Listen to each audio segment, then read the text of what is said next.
Hello, আসসালামু আলাইকুম দেশবাসী। আমি একজন ওমান প্রবাসী। কেমন আছেন আপনারা? আশা করি ভালো আছেন। আলহামদুলিল্লাহ আমরা ভালো আছি। আমরা বর্তমানে 1 কোটি প্রবাসী দেশের বাইরে থাকি।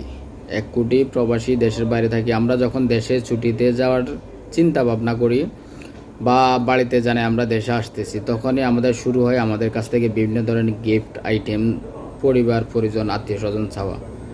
তো আমরা এখানে প্রবাসে থাকি, আমরা আমাদের পরিবার পরিজনের জন্য ইনকাম করি, তো তাদের জন্য আমরা যখন দেশে যাই তখন আমরা যাওয়ার সময় আমরা বিভিন্ন ধরনের গিফট নিয়ে থাকি। ওটার মধ্যে অন্যতম হলো মোবাইল ফোন। আমরা যখন দেশে যাব তখন 2টা ফোন, আমি এখন বর্তমানে আমার নিজের 2টা ফোন আছে। তাহলে আমি যখন ছুটিতে বাড়িতে যাব এতগুলা দিন পরে আমরা পরিবারের সাথে মিলবো, তখন আমাদের কাছে যদি একটা আবদার করে আমরা ওই আবদারটা তো না রাখতে পারি না। আমাদের পরিবারের জন্যই তো আমরা প্রবাসে, আমরা পরিবারকে সুখ রাখার জন্যই তো আমরা প্রবাসে। আজকে এতগুলো মাস হয়ে গেলে, এতগুলো দিন হয়ে গেলে, এখনও সরকারের কাছ থেকে কোনো পদক্ষেপ নেওয়া হচ্ছে না। প্রবাসীরা 2টা মোবাইল নিয়ে দেশে যাবে, প্রবাসীদের এয়ারপোর্টে ব্যাগ কাটা, হেনস্থা করা। তত্ত্বাবধায়ক সরকার আসছে, তত্ত্বাবধায়ক সরকার বলছিল ডক্টর ইউনূসে, উনি বলছিল আমি প্রবাসীদেরকে বিএফি সিস্টেম দিব। এখনও কেন ওটা কার্যক্রম শুরু হচ্ছে না? আমার প্রশ্ন আপনাদের কাছে রেখে গেলাম।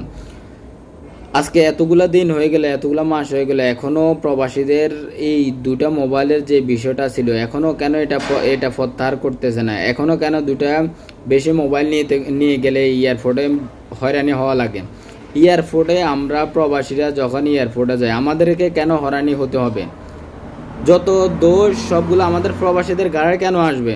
আমরা এটার কঠিন প্রতিবাদ জানাচ্ছি। কেননা এখনও যদি আমরা এগুলো নিয়ে বসে থাকি, কথা না বলি, তাহলে এগুলা দেখতেছে আজকে এতগুলো দিন হয়ে গেলে, এতগুলো মাস হয়ে গেলে, এখনও এই বিষয়গুলো আপনারা করতেছেন না, প্রত্যাহার করতেছেন না। কারণ কি? আমরা কি প্রবাসীরা কি আপনার ওই যে আগে যে পূর্বে যে সরকারগুলো ছিল, তো যখন যেভাবে বিহেভ করছিল, এখন আমরা দেখতেছি এয়ারপোর্টে হয়রানি হতেছে, আমাদের লাকেজ কাটতেছে, আমাদের সামানগুলো ঠিকমতো পাচ্ছে না। তাহলে আর এখানে পরিবর্তনটা আসলো কোথায়? আজকে এতগুলা দিন হয়ে গেল, 2টা মোবাইল নিয়ে প্রবাসীরা দেশে যাবে, এটা এখনও প্রত্যাহার করতেছে না কেন? 2টা মোবাইল নিয়ে প্রবাসীরা যখন দেশে যাবে, তখন তাদের আপনজন, পরিবার পরিজন অনেকজন থাকে। তারা যখন মোবাইলগুলো দাবি করে আমাদের কাছে, আমরা তো দিতে তো অসুবিধা করে না, কিন্তু আপনারা যে এইগুলো এইভাবে হেনস্থা করেন আমাদেরকে, এইভাবে আমাদেরকে এয়ারপোর্টে হয়রানি করেন, এগুলার জবাব আমরা কার কাছ থেকে নিব?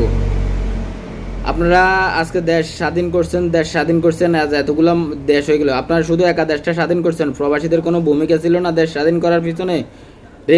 রেমিটেন্স শাটডাউন পুরা বাংলাদেশের 1 কোটি প্রবাসী সবাই বন্ধ করছিল, অথচ এখনও এয়ারপোর্টে আমরা 1 কোটি প্রবাসী সমস্যার মধ্যে পড়তে হচ্ছে। আমাদের লাগেজ কাটতেছে, আমাদের মোবাইল 2টার বেশি নিয়ে গেলে আমাদেরকে এয়ারপোর্টে রাখে দিতেছে। কেন এগুলা? কেন আমাদের সাথে? আমরা দ্রুত এটার প্রতিবাদ জানাই এবং দ্রুত সময়ের মধ্যে এটা প্রত্যাহার করে প্রবাসীদের পক্ষে কানুন করার জন্য আহ্বান জানাচ্ছি। ধন্যবাদ সবাইকে।